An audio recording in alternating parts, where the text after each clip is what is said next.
Hey everyone, I thought I would try to do a July wrap-up video to share with you what I read and what I bought this month. So that's what this video is.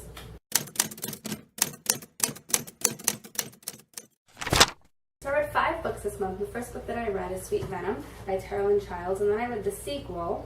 Actually, let me see if I can get that. Sweet Shadows. The third book isn't out yet, but I will be reading it also. It's about 3 sisters that find out their ancestor is Medusa and that they have these powers that are supposed to help them rid the human world of monsters from Greek mythology. And I really enjoyed the books. I did a lot. They were really good. And I bought the second book, Sweet Shadows, right after finishing up the first. So I would recommend them. I think I gave them 3 and 4 out of 5 stars on Goodreads. So yeah, I recommend them. The next book that I read was Confessions of an Angry Girl, and this is a contemporary young adult novel, and it's about this girl whose father dies, and she has a lot of anger, because of that, and she's kind of adjusting to high school. It's her first year of high school, and she's adjusting to the pressures from her friends and dealing with the changes at home with her brother being in college and her mom being closed off emotionally.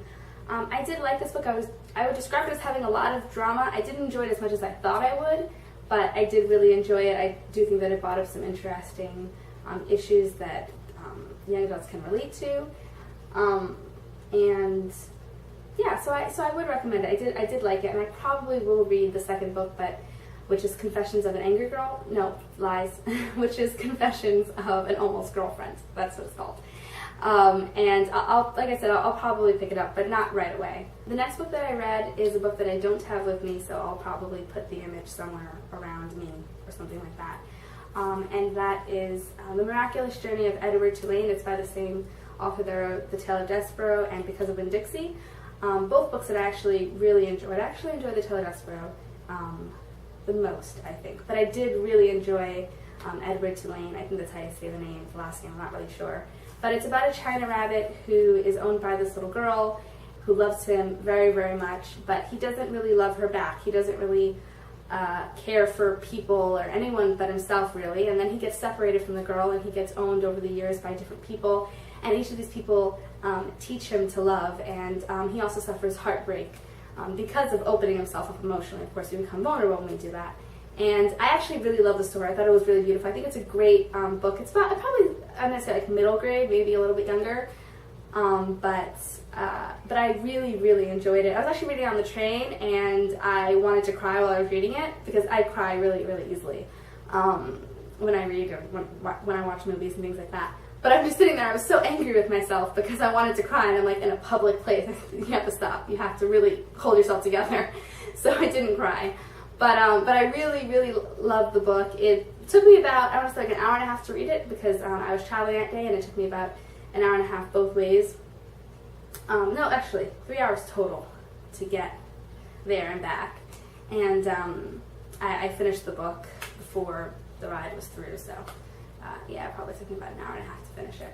But it was a really, really great story. I would definitely recommend it. And I don't have it with me because I lent it to my aunt. I told her I think she would like it, so she borrowed it from me. The last book that I read is a book by Jo Mansell. I think I'm saying her name right, but I'm not sure. The title is Nadia Knows Best, and it's about a young woman who, she has a boyfriend who's a model, and they grew up together. They were friends in childhood. And one day she gets stuck in a snowstorm and in a blizzard or something, and she winds up meeting this man that she really is attracted to, but she tells herself, no, I have a boyfriend. It would be wrong to get involved with him. But, oh, it turned off the screen. Oh well. But anyway, and then I guess the relationship in a way kind of progresses. I don't guess, I do in fact know what happens. But it's about Nadia and her entire family. She has 2 sisters, and she lives with a grandmother, which I like because I lived with my grandmother for a long time. I kind of related to the grandmother, related to the grandmother being a little bit eccentric.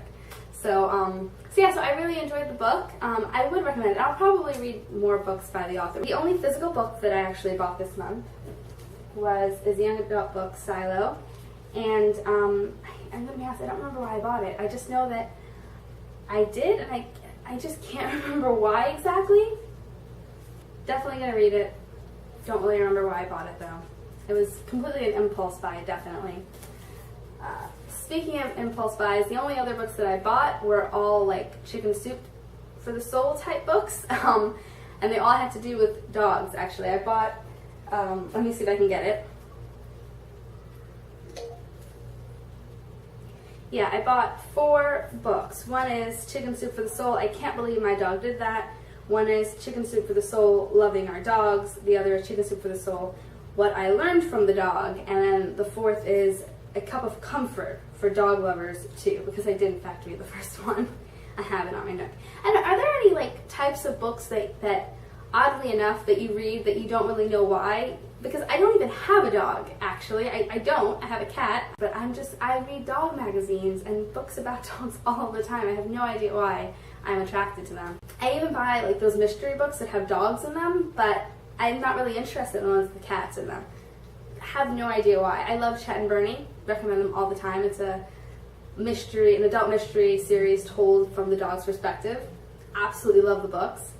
But I don't know. I mean, I love my cat. She's right there on the floor. The camera's up high, so she doesn't jump in front of it anymore.